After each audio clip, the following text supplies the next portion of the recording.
کبھی سوچا ہے کہ ایک ایسا شہر بھی ہو سکتا ہے جو وقت کے ساتھ خود بخود نہ بنا ہو بلکہ اس سے پہلے کاغذ پر ڈیزائن کیا گیا ہو؟ ایک ایک گلی، ایک ایک پارک، ایک بڑے ویژن کے تحت۔ جی ہاں، یہ کہانی ہے اسلام آباد کی، پاکستان کے دارالحکومت کی۔ تو آئیے آج اس شہر کی بنیادوں کو کھنگالتے ہیں اور دیکھتے ہیں کہ کیسے ایک منصوبے نے اسے ایک بالکل منفرد شناخت۔ لیکن سب سے پہلے ایک بنیادی سوال، آخر کوئی ملک ایسا کیوں کرے گا؟ جب پہلے سے ایک بڑا چلتا ہوا شہر موجود ہو تو صفر سے ایک نیا دارالحکومت بنانے کی کیا ضرورت ہے؟ اسی سوال کا جواب ہمیں اسلام آباد کی پیدائش کی طرف لے جاتا ہے۔ دیکھیں، 1947 میں آزادی کے بعد پاکستان کا پہلا دارالحکومت کراچی تھا، جو ایک بہت بڑا تجارتی مرکز اور بندرگاہ تھا۔ لیکن جلد ہی یہ محسوس کیا گیا کہ حکومت کو ایک ایسی جگہ چاہیے جو کاروباری اثر و رسوخ سے دور ہو، ملک کے بیچ میں ہو اور زیادہ محفوظ ہو۔ بس یہیں سے ایک نئے دارالحکومت کا خواب دیکھا گیا، ایک ایسا ویژن جس نے آگے چل کر اسلام آباد کو جنم دیا۔ تو اس ویژن کے ساتھ ایک نئے کیپٹل کی تلاش شروع ہوئی، اور یہ صرف دفتروں کو ایک جگہ سے دوسری جگہ لے جانے کی بات نہیں تھی۔ مقصد تھا ایک نئی قومی علامت بنانا، ایک ایسا شہر جو پاکستان کے مستقبل کے ارادوں کی عکاسی کرے۔ اسلام آباد کی لوکیشن نے اسے جغرافیائی سیاست میں ایک فارورڈ کیپٹل کا درجہ دیا۔ کشمیر کے متنازع علاقے اور راولپنڈی میں فوجی ہیڈ کوارٹر کے قریب ہونے کی وجہ سے اس کی اسٹریٹجک اہمیت بہت زیادہ تھی۔ یہ صرف ایک شہر نہیں تھا بلکہ ایک بہت بڑا اسٹریٹجک بیان تھا۔ تو جگہ تو طے ہو گئی، لیکن اب ایک اور بہت بڑا چیلنج سامنے تھا، اس شہر کو بنایا کیسے جائے؟ اس کا جواب تھا ایک بہت ہی تفصیلی اور منظم ماسٹر پلان، ایک ایسا بلو پرنٹ جس نے اسلام آباد کی تقدیر لکھنی تھی۔ یہ کوئی ایک دن کا کام نہیں تھا بلکہ تقریباً ایک دہائی کا سفر تھا۔ 1959 میں جگہ کے انتخاب سے لے کر 1967 میں باقاعدہ دارالحکومت بننے تک یہ ایک بہت بڑا منصوبہ تھا، اور اس ویژن کو حقیقت کا روپ دینے کا سہرا یونانی آرکیٹیکٹ کانسٹینٹینوس ڈوکسیاڈس کے سر جاتا ہے، جن کا بنایا ہوا ماسٹر پلان ہی اس شہر کی بنیاد بنا۔ اور ڈوکسیاڈس کا ڈیزائن واقعی کمال کا تھا۔ انہوں نے شہر کو ایک تکون یعنی ٹرائنگل کی شکل دی، جس کا سب سے اونچا کونا خوبصورت مارگلا کی پہاڑیوں کی طرف اشارہ کرتا ہے۔ یہ ڈیزائن شہر اور قدرت کے بیچ ایک گہرا رشتہ بناتا ہے۔ اس ماسٹر پلان کی اصل ذہانت اس بات میں تھی کہ شہر کو 8 الگ الگ زونز میں تقسیم کیا گیا تھا۔ ہر زون کا ایک خاص مقصد تھا، سرکاری عمارتوں سے لے کر سفارت خانوں تک، رہائشی علاقوں سے لے کر تعلیمی اداروں اور پارکوں تک، ہر چیز کی اپنی ایک جگہ تھی تاکہ شہر منظم رہے۔ تو اس ساری منصوبہ بندی کا نتیجہ کیا نکلا؟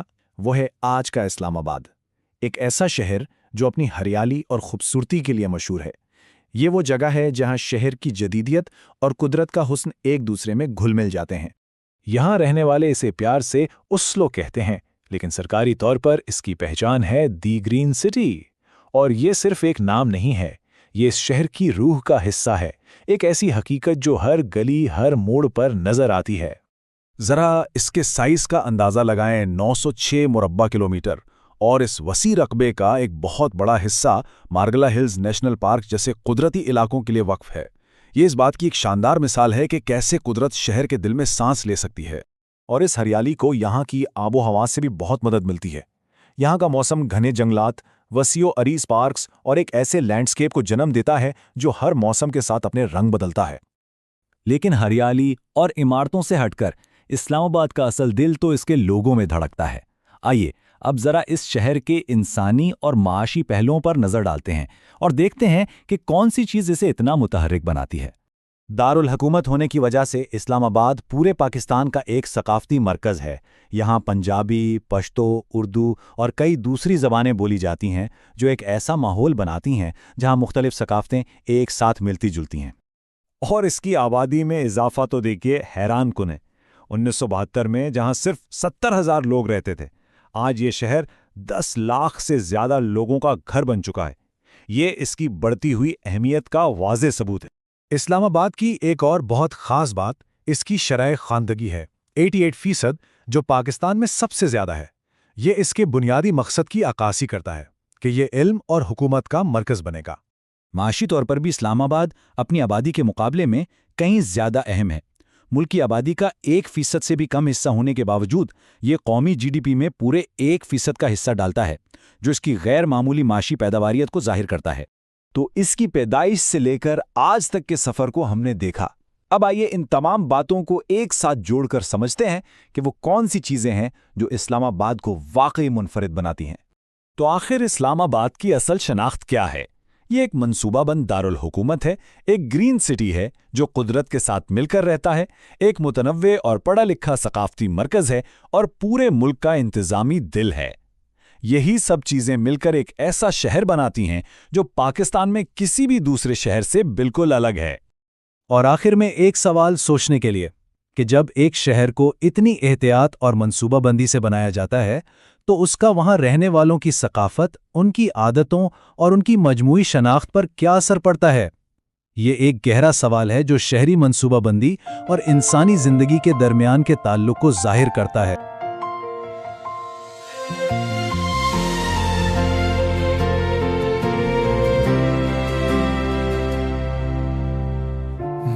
Sun on silent roads, soft breeze from the hills that flows, city waking calm and slow. Beauty dancing in the light, blue sky stretching wide and bright, peaceful streets and shining air, simple magic everywhere. My Islamabad, Calm and bright, city of peace, city of light, from hills so green to sky so wide. there's gentle hope on every side. Oh, my Islamabad, Proud and free, a dream of nature and harmony. every road and every star whispers who we really are.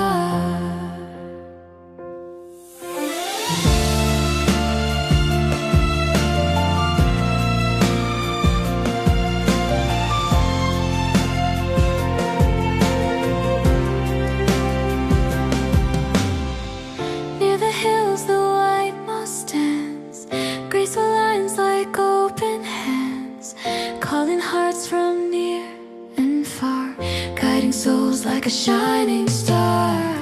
Lakes that mirror sky so blue, evenings painted fresh and new. In every breeze a story leaves of quiet strength this city gives.